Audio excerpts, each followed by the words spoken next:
And so the whole, the level of competence in SKMT has gone up by learning from ideas abroad. You've covered a lot of subjects, but let me just start by saying that what has Pakistan learned from its foreign policy in the last 4 decades? The one main lesson we have learned is that we do not want to be aligning ourselves with any country where we have to fight someone's war. I think Pakistan has suffered. We initially, our governments thought that they would gain by becoming a frontline state for a power. We gained something. We had aid given to Pakistan. But in the end, we discovered that we lost far, far, far more than we gained. In the 80s, we were part of the Afghan jihad. In fact, we were the frontline state. In the 90s, again, we were the frontline state in the war against terror. And the impact, joining these two conflicts, the impact it had on our society, I don't think it's been properly analyzed so far.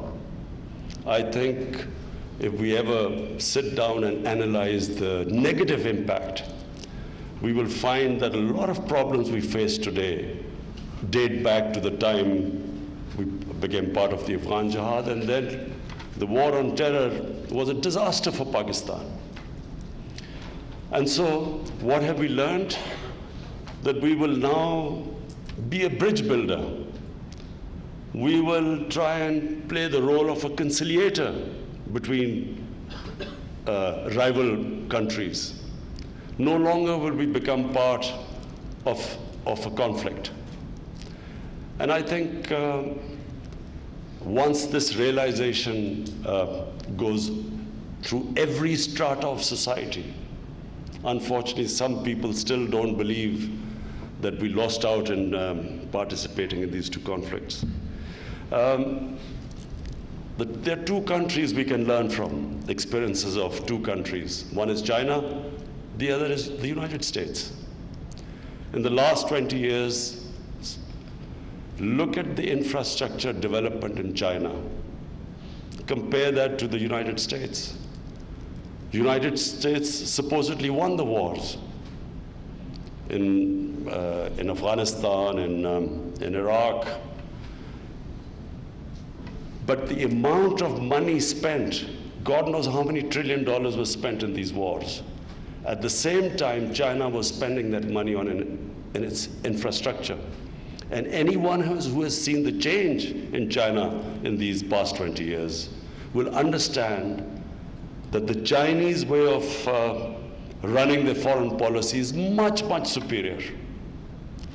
They also have the conflicts, but nowhere did China commit to fighting a war. Pakistan has great opportunities.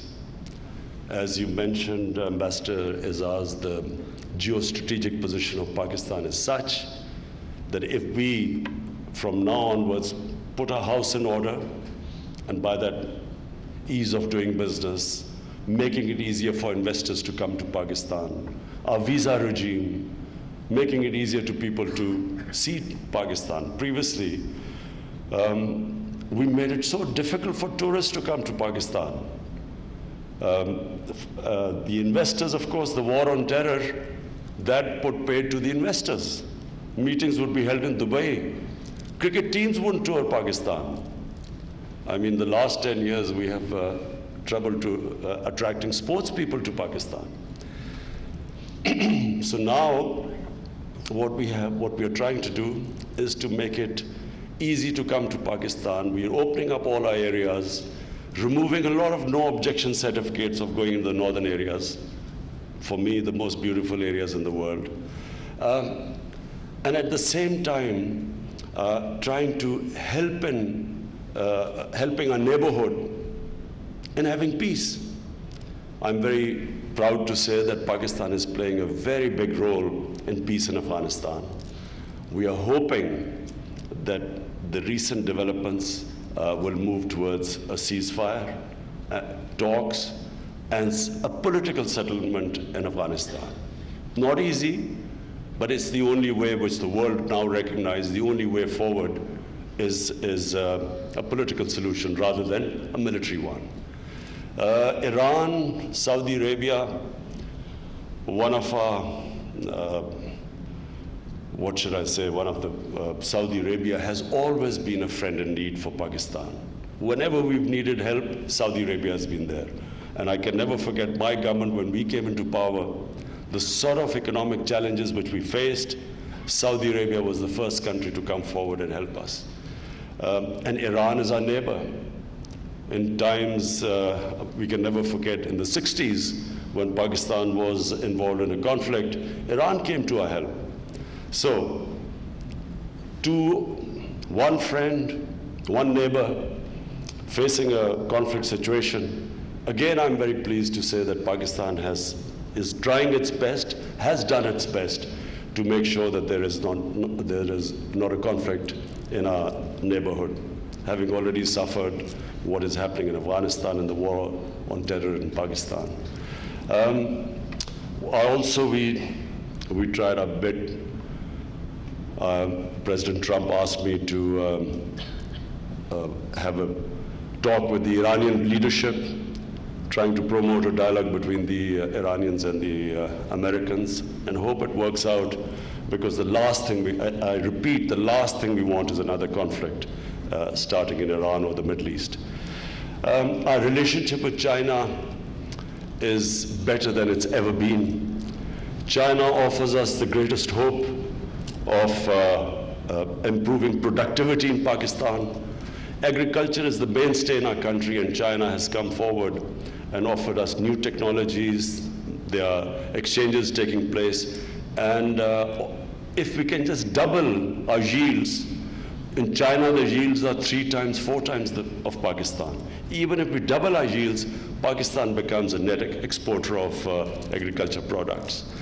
On top of it, the special economic zones, which I noticed you also mentioned, we are working on them to ask the Chinese industry to relocate in Pakistan, and we are working on that. China is also helping us in various technologies. We are setting up a university in Pakistan where China is going to help us in the latest technologies of artificial intelligence and so on. The problem is India. We tried our best to mend fences with India, start a dialogue, tried everything. Unfortunately, India is in the grip of an extremist ideology. I probably know India better than most Pakistanis. I have been to India more times. I have friendship there. I understood India. I had a lot of love and respect as a sportsman in India. What is happening in India right now is tragic.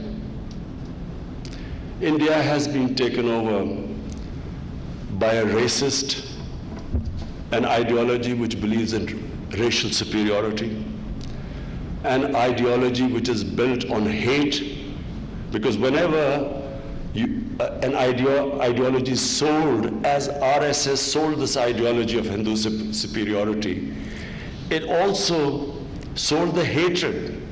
The reason why they could not reach to their great Hindu civilization was because of Muslims, Christians, invaders.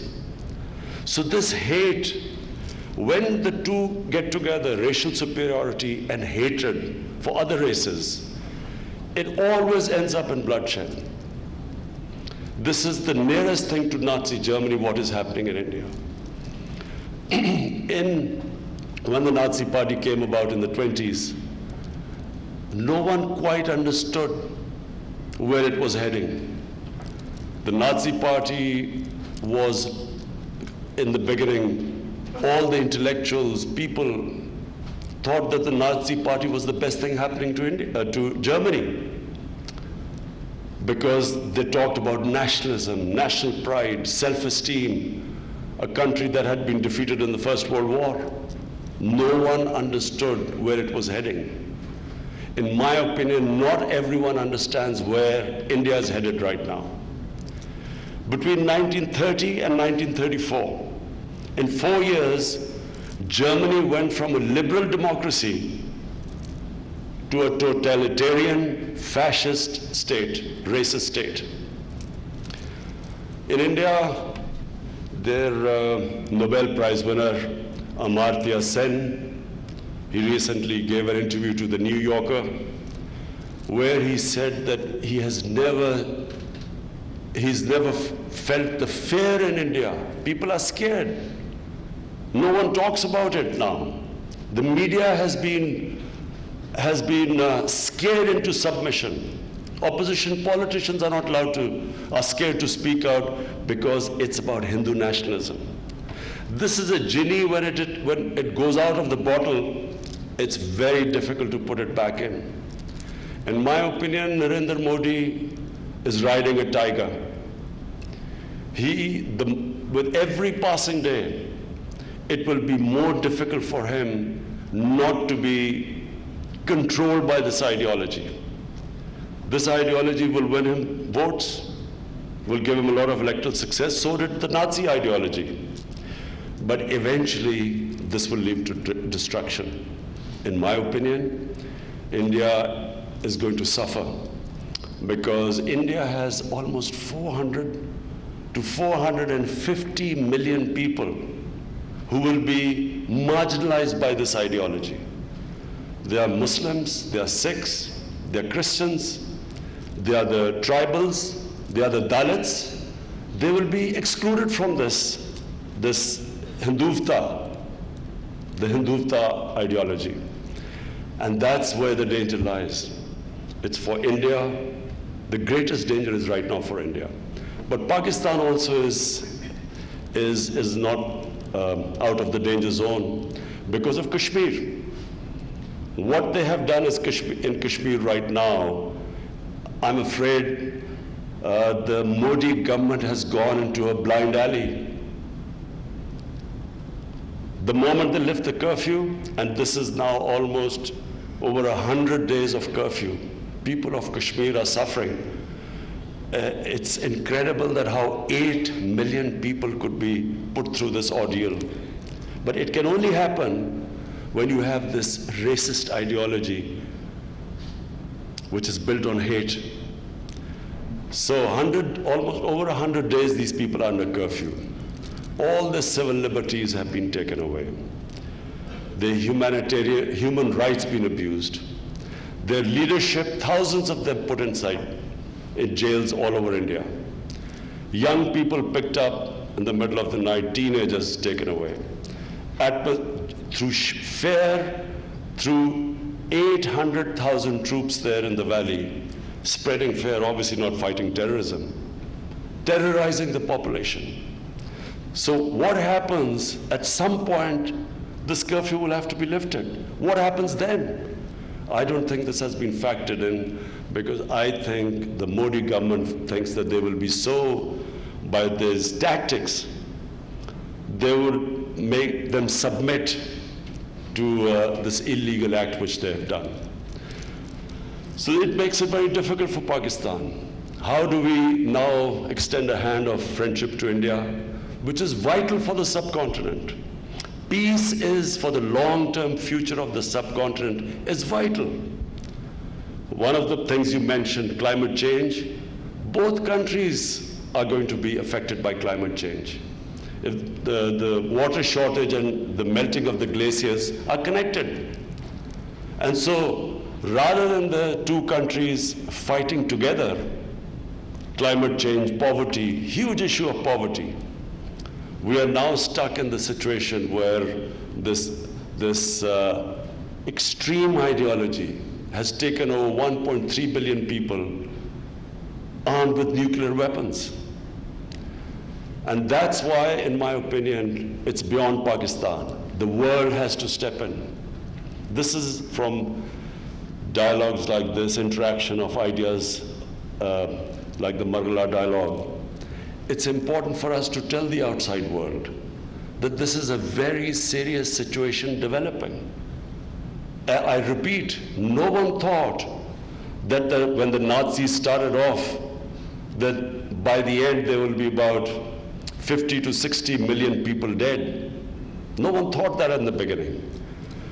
I don't think many people realize that with two nuclear-armed countries face to face, and with this extremist ideology, where this can lead to eventually, no one knows right now.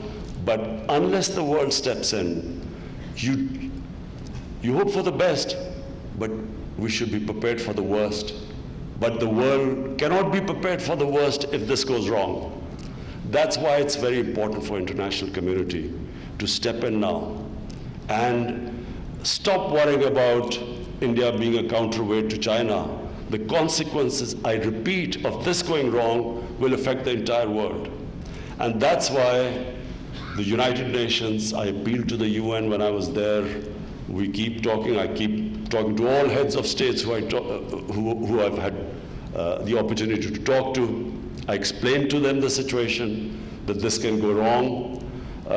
And fortunately, I feel that from 2 months back when I used to talk to them to now, I feel that there is much, much more awareness of the seriousness of the situation which is taking place in India.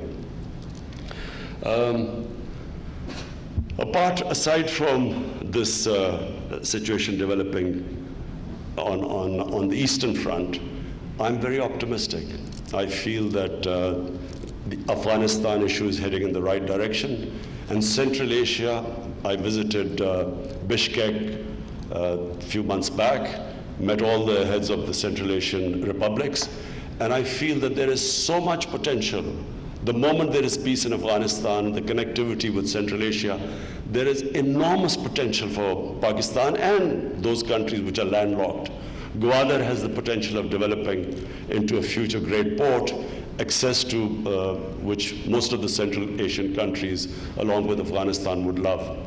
I repeat again, if things settle down, if the US-Iran relationship improves, Iran has the potential of becoming a real economic powerhouse if the sanctions are lifted. And of course, Pakistan again benefits from that. So we are sitting on as I repeat, the geostrategic position of Pakistan right now is probably unique in the world. And as I repeat again, that the moment we keep improving the investment environment in Pakistan, spending more money on technical education, improving this country for foreigners, people to come, tourism. The country has enormous tourism potential. We have probably the most unique religious sites. Country is probably the most ripe country for religious tourism. But also, the northern mountains of Pakistan, whoever has ever been there to the northern mountains of Pakistan, they are the most unique places in the world. Nowhere have you see such still hidden beauty, unexplored. People still haven't seen most of the northern areas. So, aside from the problem with India, Pakistan right now, we see a lot of optimism. Fortunately, we are seeing a lot of investors heading to Pakistan. We are also seeing more increase in tourism in Pakistan. And inshallah, looking ahead, things look good. All we need is, we hope that in the next 4 years, in India, elections deliver a favorable result, and then we will have proper relationship with India. And then imagine two of the greatest markets on either side of Pakistan, and that's where the best way we will alleviate poverty in the country. We have a young population, we want jobs for them. The best way is if we can open trade or 360 degrees. If trade opens with Pakistan, this is where we will be able to provide jobs for our people and lift people out of poverty. I again thank you for inviting me here, ambassadors, Ladies and gentlemen, I'm really pleased that this dialogue has started, and I hope that we will keep improving this and make this into a real annual event internationally. Thank you. वज़ीर-ए-आज़म इमरान खान मारगला में dialogue conference से खिताब कर रहे थे और उन्होंने कहा कि जब इस तरह की कॉन्फ्रेंसेस मुनक़्क़िद होती थी तो गैर मुल्की माहिरीन की शिरकत बहुत कम होती थी, लेकिन आज के दौर में गैर मुल्की माहिरीन की शिरकत ज़्यादा है। उन्होंने दहशतगर्दी से मुताल्लिक़ भी कहा। उन्होंने कहा कि पाकिस्तान ने दहशतगर्दी के ख़ात्मे के लिए सफ़े अव्वल का किरदार अदा किया, हज़ारों लाखों कुर्बानियाँ दी। उन्होंने 2 ममालिक की मिसाल दी। उन्होंने कहा कि अमरीका और चीन से पाकिस्तान को सीखना चाहिए। अमरीका ने $1 ट्रिलियन दहशतगर्दी में झोंके, जबकि चीन ने जंगों के बजाय आवाम पर खर्च करने की कोशिश की। इस मुतालिक आपको तफसीलन भी आगाह करेंगे। फिल वक्त इतना ही। बाखबर रहिए, देखते रहिए आप न्यूज़।